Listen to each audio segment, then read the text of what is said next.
So hey guys, what's up? So today what we're gonna be watching is, or doing here, is a kind of like a pilot episode of a show I want to do. This is definitely something I wanted to do since starting the Savecast is like more kind of quick play things, but I didn't want to kind of see like the ironic thing is to me is like a lot of people call them quick plays, even Giant Bomb, the guys that kind of like helped start all this, and some of their quick plays can be like an hour long.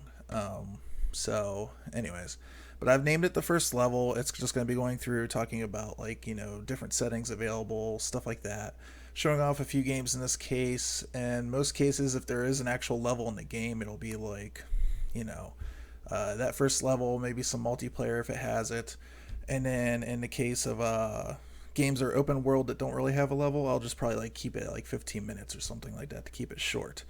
But yeah, I'm using Game Show to capture this, so hopefully the transitions work really well and stuff. But yeah, let's get right into this. Let me make sure I got all my settings set and boom. Okay. So this is kind of a quick stream that I put together, nothing real major. So as time goes on, I'll have like like a little bit more production value put into it. But right now, this is just kind of a proof of concept. So please forgive me for the setup. I also tried to get the audio right, and the audio is just on this. I need some work to figure out how the audio and game show to get like really figured out. The noise reduction sounds a little bit echoey to me when that's on, but with it off, it was like a lot of background noise and stuff that it was picking up. So I'm trying to figure that out.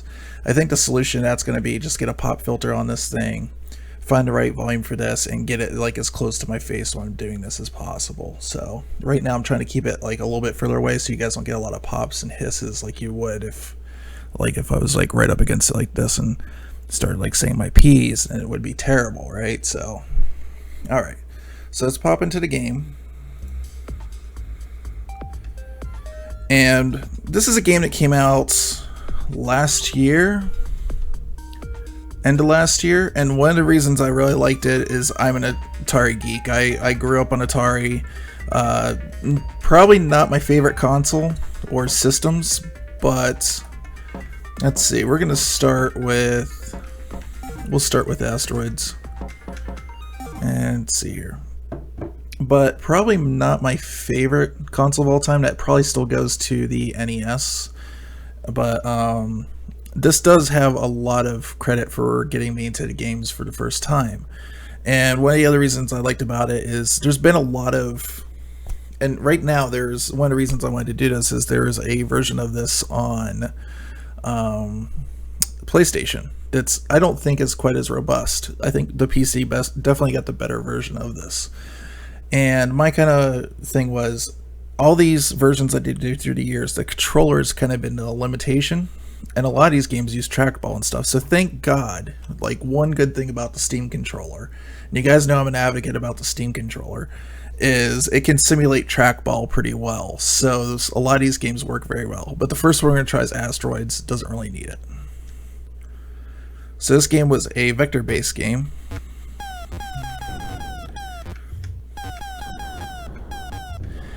And the thing I think is cool is they got the glow of the screen done pretty well. So like the darker stuff tends not to. I kind of wish... Actually, no, I don't. So if you ever saw a vector screen in person, it does not have a flicker to it, but when you capture it on camera, it does. But I think I would just still like to have the option to have that on there.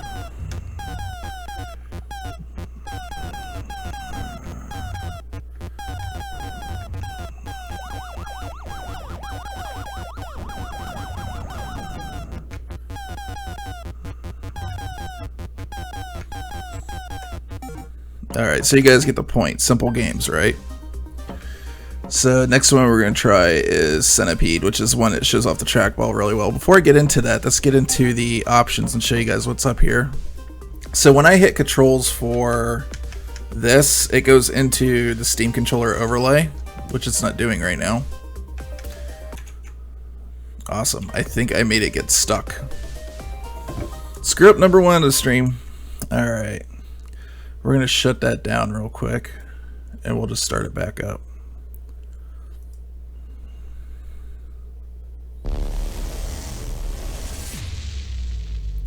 And it might be this overlay here that Game Show's putting on my screen too. It might be screwing up with it, so we'll see.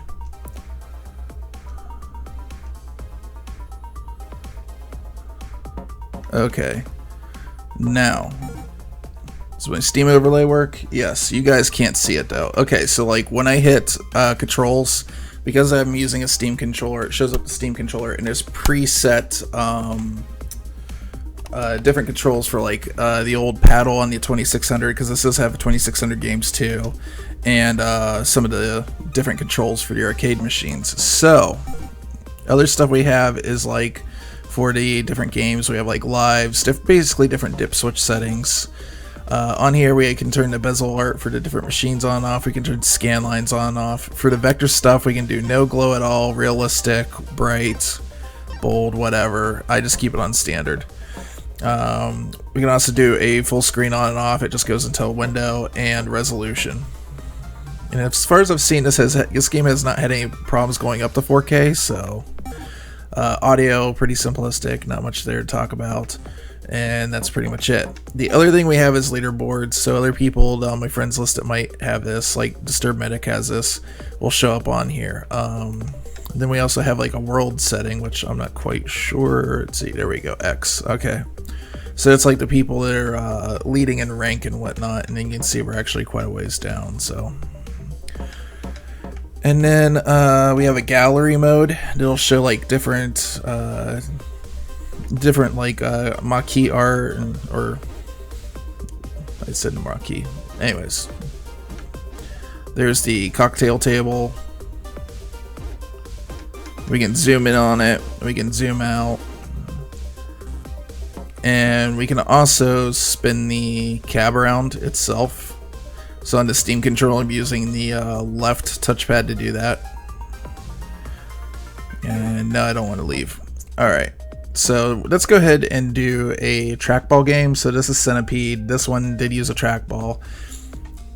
I've always wanted a good trackball movement kind of controller, and I feel like this is it. And this is like really got the best of both worlds, because I don't have to worry about like the ball not being greased up enough and my freaking finger getting pinched between the ball and the cabinet. So, oop, wrong thing.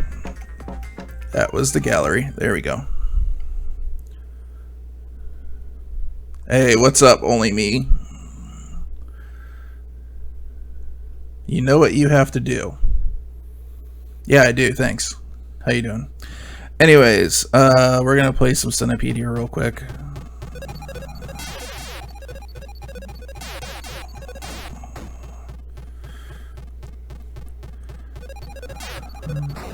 And I suck.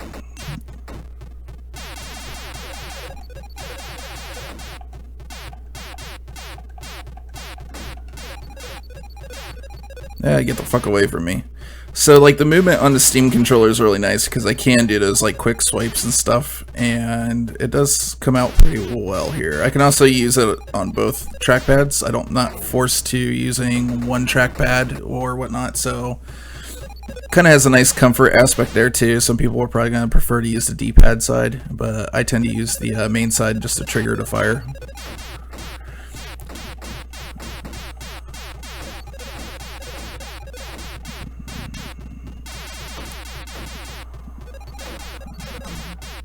There we go.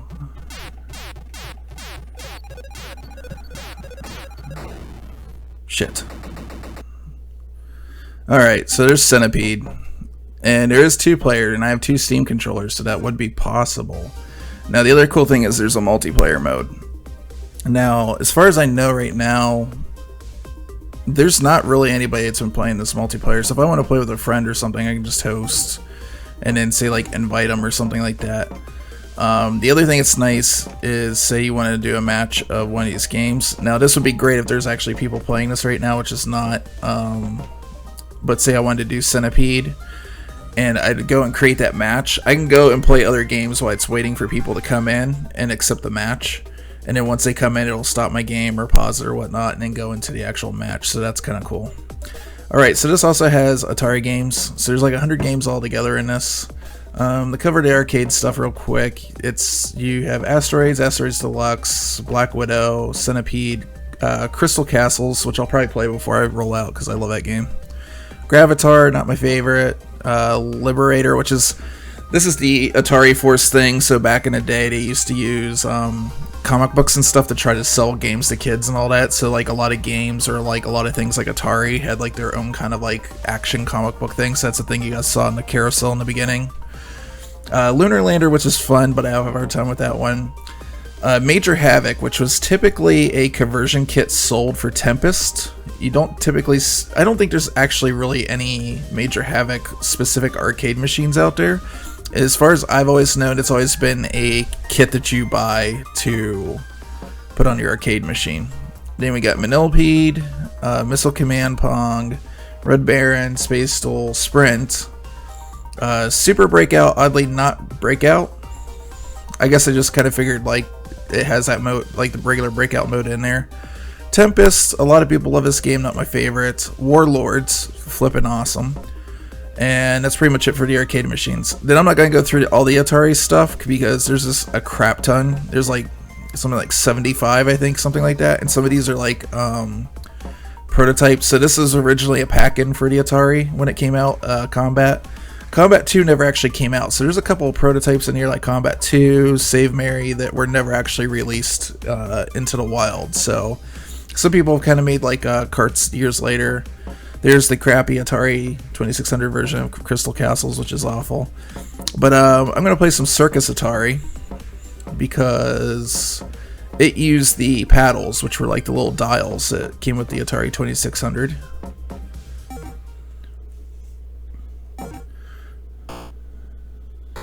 Alright, I killed myself. Alright, so you can see here I'm just using a trackpad. I can use both. I'm probably going to die here showing you guys. I've actually got this mapped specifically so when you press down on the trackpad... Oh, not doing it that time. Where did I map it? Hold on, let's fix that. Controller configuration. Ooh, no.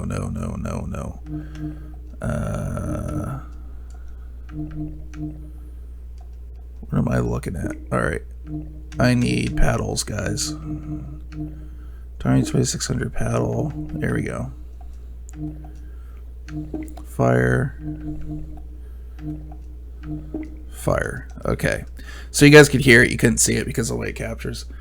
But let's get back into it. Now if I press down on it, I can just kind of pull up the players, switch the seesaw back and forth. So that kind of configurability is really nice for old games like this that don't really run very well on traditional controllers that most consoles and really a lot of PC gamers have. So for a few people out there that actually have the Steam controller, and actually there's quite a few of you guys out there, this is a pretty good game to pick up that actually does have native support. So highly recommend it. Let's see if I can get actually in a good match here though.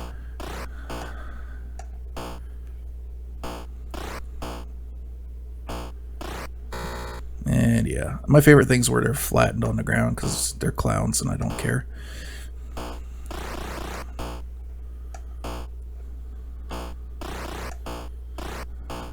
There we go.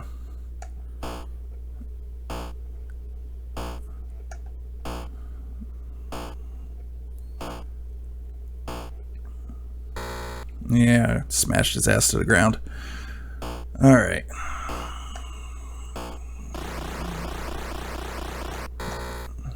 Maybe I did that on purpose. Because, you know, clowns.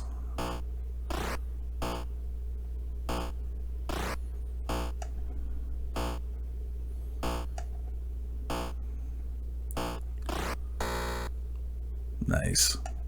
Alright, last guy. This is something that was always weird about the Atari 2600 is how like the letters and numbers and the font and stuff never seemed like it was like on the same level. It's always kind of like weirdly off. Alright, we're going to play one more 2600 game. We'll go back to the arcade, but this is one of my favorites back in the day was Yours Revenge. And this one just used a regular joystick, so there's not much here. You could play this on a regular controller just fine. The nice thing about this too is there's like a sharpness to the image that you wouldn't normally get playing an Atari because it's going through composite and stuff. So I really like that. So it is emulation, but you know, it's not that hard to emulate an Atari. Keep missing the target.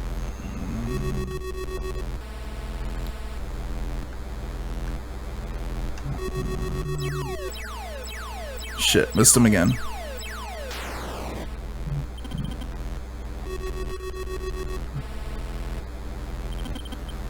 The pressure of doing this live. I love that kill screen. That's so flippin' awesome. So I love collections like this because I think these old games still have value. They still have an historic place where they show where things came from. Some of them have some neat ideas that never get revisited and possibly could be again in other games or whatnot. But I really do kind of miss the simplicity of this era of gaming. Now, in all honesty, I miss it more in Nintendo. I think Nintendo had like a nice mix of like simplicity compared to complexity. But to me, really, like, this is almost too simple for me.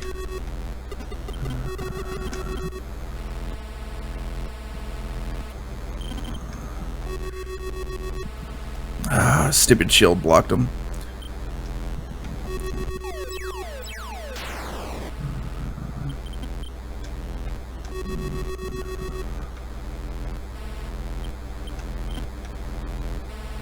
Come on.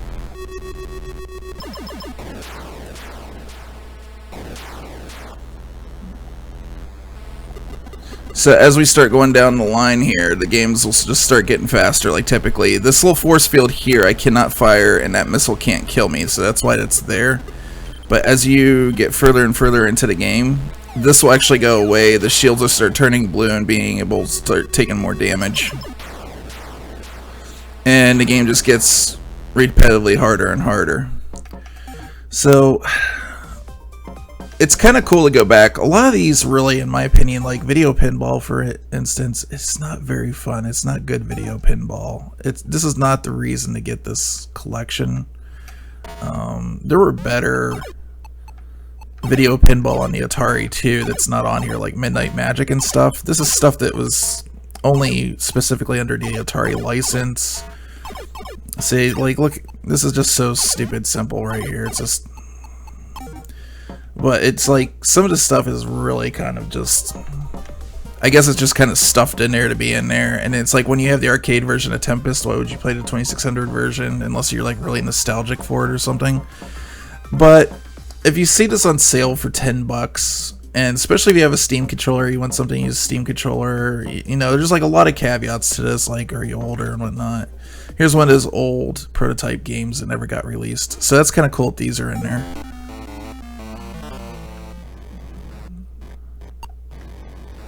Alright, this one's kind of like a puzzle deal. You have to like get her out of the rising water. And you kind of have to stack it in a way it's not going to kill her like I just did. Ooh, shit. It seems like a really elaborate way to save somebody. Just saying.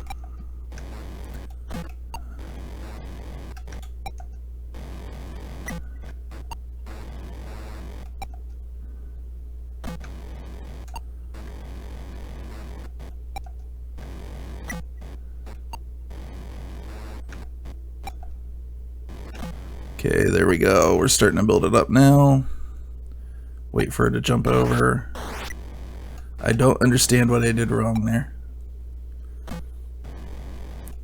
Yes, I know you're in trouble.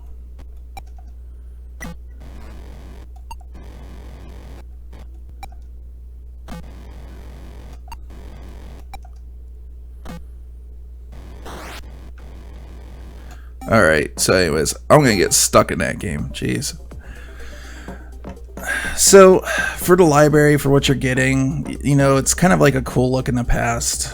I think I'm going to close this out with some Crystal Castles, because that's one of my favorite games. And I like the way they have this listed here, so they have a kind of graphical user interface, they have the box art.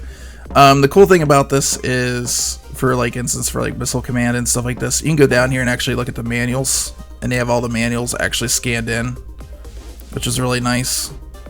It was kind of like weird graphs showing you like the game select, because you had like a series of dip switches and stuff on the, and each one of these has the console manual for whatever reason, because that's going to come in handy, right? But let's go play some Crystal Castles, maybe some Warlords, and then we'll cut it off for today. So yeah, look at how these old computers used to draw levels in. That's kind of nuts. Alright. So let's get into this.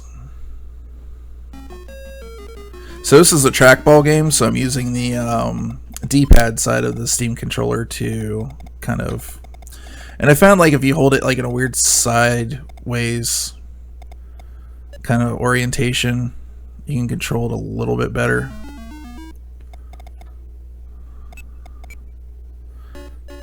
Yep, they got the last jewel.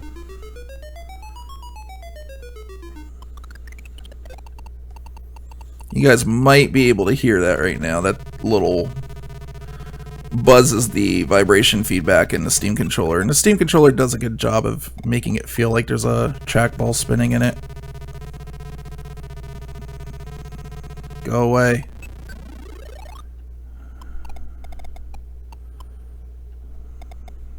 Oh shit.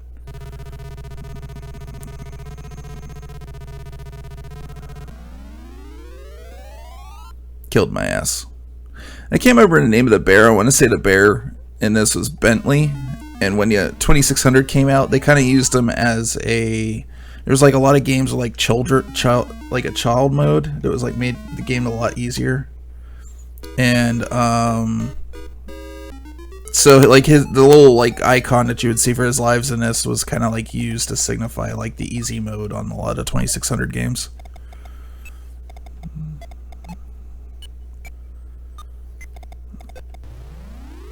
Okay, these guys I can kill as long as they're eating.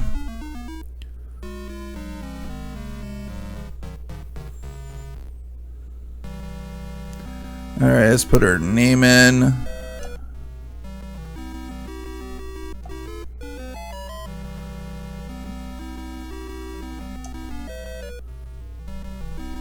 It's kind of funny to me how like a lot of this stuff over a series of time just kind of like the importance of it goes away. Like a lot of you guys, you know, like when this is before Mario Brothers and stuff, like Crystal Castles was like a big deal in the arcade. So it was like Warlords and stuff, and just like with time it's kind of gone away. So I think it's cool like when they do releases like this. There's other like little things that they did here that I like that you can't do on the PlayStation version and stuff. So you see down here they're kind of representing what you saw around the screen. Now I think this art might be bigger than what the actual screen was, because this almost looks like this is a pixel perfect 1x1, and the screens were 4x3 back then. And they tend to do this to make the image a little bit sharper or whatnot, because the pixels on the old screens were actually more like rectangles that were like elongated, like up and down. And so it made a game like have a different look to it. The only way to get it back the way you kind of remember it is to do a perfect 1-to-1 pixel, you know, render. So but anyways, like on the arcades they had these little buttons down here like this, and this would be like the 1-player 2-player button, and you can just hit it with your mouse and start the game, which is awesome. I don't know why it's so cool, but I just like it. I wonder if you can easily find those. When I was working on arcade machines, even like, God, it must have been 15 years ago, I had a hard time finding those like little cone-shaped player select buttons. I remember they had like a lot of those buttons that lit up like that. Like they had LEDs in them, but the LEDs got like flipping hot. Like if you had a cab that had like that light that would stay on most of the time, they would just get stupid hot. And then you had some weird arcade cabinets that would actually use like automotive light bulbs for some of the buttons and stuff like that. Like Spy Hunter had a lot of that in it.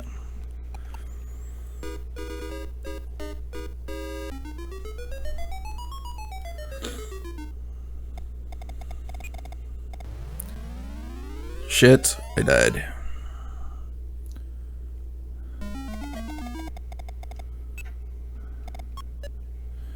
Get your ass over there.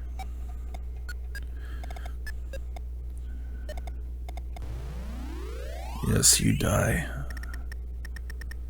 Stay away from me, skeleton. Go away, Skeletor.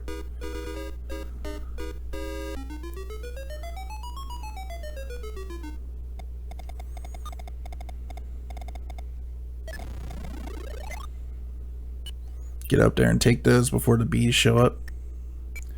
It's like, I also love like these old games where it's like, you're a teddy bear, or I guess just a regular bear. I always seem to remember him saying that you were like specifically like a teddy bear or something like that for some reason.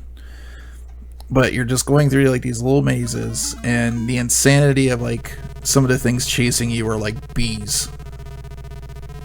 It's like, who came up with this shit, you know?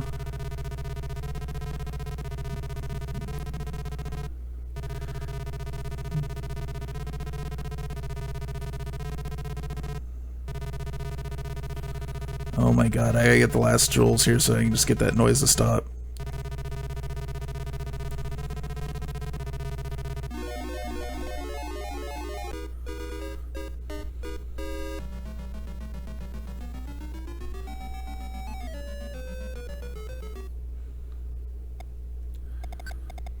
Now everything's different because it's blue.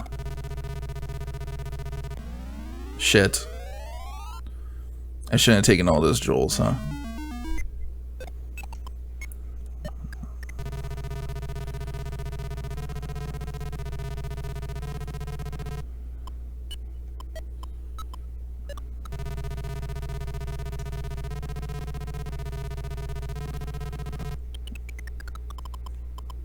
Come on. Grab all the jewels, grab all the jewels. I'm like Elizabeth Taylor, I must grab all the white diamonds. Alright. So that's a pretty good round to end on.